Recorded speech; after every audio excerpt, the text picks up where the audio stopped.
검단 신도시. 꿈꾸던 신도시에서 텅 빈 공터로. 그리고 우리가 배워야 할 것들. 여러분, 한때 꿈의 신도시라며 주목받던 검단 신도시. 지금은 현실과 환상이 얼마나 다른지 제대로 보여주는 사례가 되고 있어요.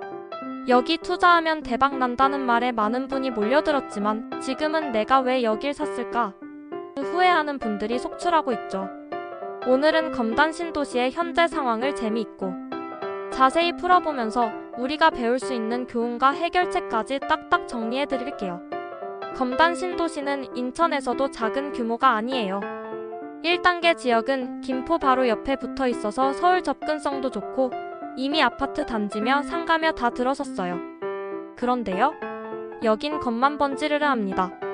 상가와 오피스텔은 멀쩡히 서 있는데 주상복합이나 근린시설 같은 주요 건물들은 텅텅 비어 있어요. 왜? 건물을 올릴 사람이 없어서요.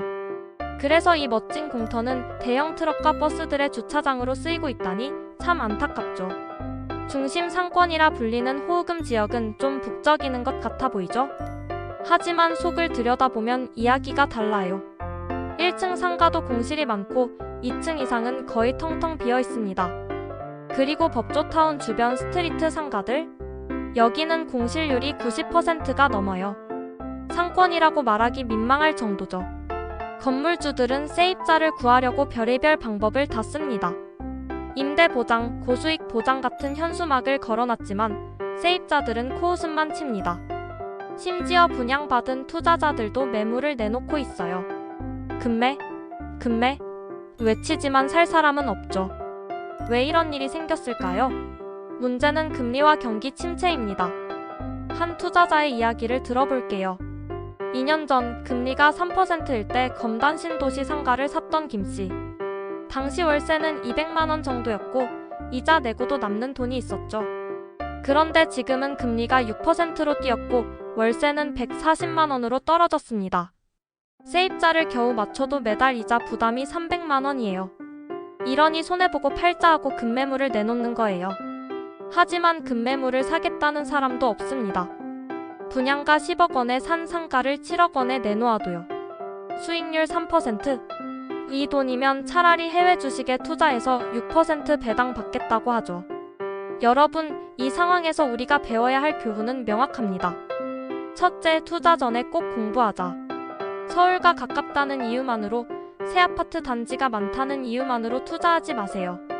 상권이 제대로 형성됐는지, 수익 구조는 현실적인지 꼼꼼히 따져야 해요. 둘째, 리스크 관리가 최우선. 금리와 경기 상황은 항상 변합니다. 지금 같은 고금리 시대엔 대출 이자만으로도 손해를 볼 수 있어요. 그러니 리스크를 최대한 줄이는 방향으로 투자 전략을 세워야 합니다. 셋째, 너무 좋은 조건은 의심하자. 수익 보장. 같은 말에 혹하지 마세요. 공실률과 실제 수익 구조를 살펴야 합니다. 그렇다면 이 위기를 어떻게 해결할 수 있을까요? 1. 교통 인프라 확충이 시급하다. 검단 신도시의 가장 큰 약점은 교통이에요. 서울 접근성은 좋다지만 광역버스로 1시간 반에서 2시간은 걸리거든요. 서울 5호선 연장 같은 교통 대책이 빨리 이뤄져야 합니다. 2. 지역 특화 상권을 만들어야 한다. 검단 신도시만의 매력을 살릴 수 있는 특화 상권을 만들어야 해요. 예를 들어 김포는 김포공항 덕분에 물류와 쇼핑 중심지로 발전했죠. 검단도 이런 특화된 방향성을 찾아야 합니다. 3. 공실 관리 및 활용 방안을 고민하자. 텅 빈 상가와 건물들 이렇게 두면 모두 손해입니다. 정부나 지자체가 공실을 활용할 방안을 마련해야 해요. 예를 들어 스타트업이나 소규모 창업자를 위한 임대료 지원 정책을 통해 공실을 줄이고 상권을 활성화할 수 있겠죠.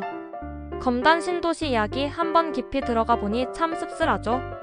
하지만 이 이야기는 단순히 검단만의 문제가 아니에요. 우리 모두가 부동산 투자에 대해 다시 한번 생각해봐야 할 때입니다.